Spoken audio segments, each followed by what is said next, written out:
The resignation of a hairstylist in Washington state is making some headlines nationwide. She claims she was forced to quit after shaving her head to show support for her sister, who has cancer. NBC's Amna Nawaz has their story. It's best just to let it come on its own. Just 1 year separates these sisters, but not much else. My sister and I have been best friends for as long as I can remember. We've done everything together. Even cancer. Marisa got her first diagnosis last year, ovarian cancer, stage 3. Just 23, the chemo claimed her hair. The hardest thing is not what I'm going through, but it's having to watch the heartbreak of the ones that I love. Big sis Melanie had just beaten cervical cancer. To show her love, she shaved her head. It meant more than I think she even knows. 2 weeks ago, more bad news. Marisa's cancer had come back. They told her chemo and I found my clippers. But this time, a reaction she didn't expect. Melanie says the salon where she worked said her bald head could make guests uncomfortable, that she couldn't market hair products without hair, and that she'd have to wear a wig. I decided that I can't just support her 50% of the time. That's not why I did it. Melanie felt she had no choice and resigned. I consider myself, my sister, and every bald woman out there to be strong and beautiful. She posted the letter on Facebook. It was liked, shared, and eventually picked up by local news. Her employer says Melanie's description of events does not fit their culture or values, and that they're now investigating to sort out what happened. We have no policy that prohibits this. And, if there was a violation of any of our policies, then we will take the appropriate action. Melanie's job, they say, is there if she wants it.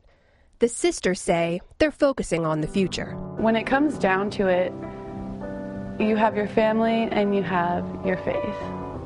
And if you can't stick up for those two things, then what really in this world are we willing to stick up for? A bond they'll now rely on for Marisa's battle ahead.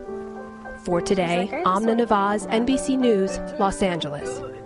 Well, let's get some perspective on this. Star Jones is a former prosecutor and a representative for the National Association of Professional Women. Star, good morning to you. Good morning, Savannah. I guess we should start out by just pointing out there seems to be a little bit of a disagreement about exactly what happened here. Melanie says she was asked to wear a wig, and then because of that, she resigned. The salon says, well, the owners say they aren't sure they even got the paperwork. She's free to come back, and the job is hers if she wants it. What do you think happened here? I think that this was a failure of process and procedure at that particular salon, and not a failure of core values or policy of the company as a whole.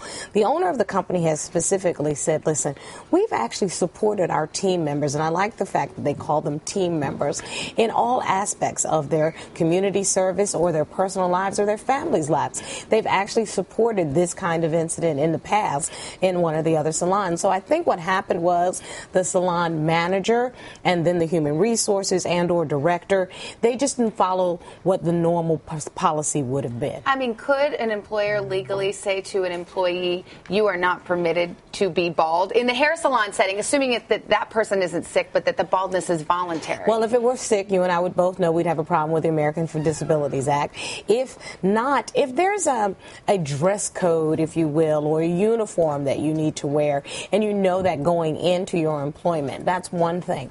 If, you're in a hair salon, and the hair salon is all about being creative and being funky, and, it may generate conversation with the guest or with the client. So I'm not sure that a salon manager can say, well, we want everybody to have long hair, especially if you got a guy cutting hair next to you and that guy is bald. Well, so what's good for the goose is good for the gander. It's an interesting discussion to have. Star Jones, thank you so much. Appreciate it.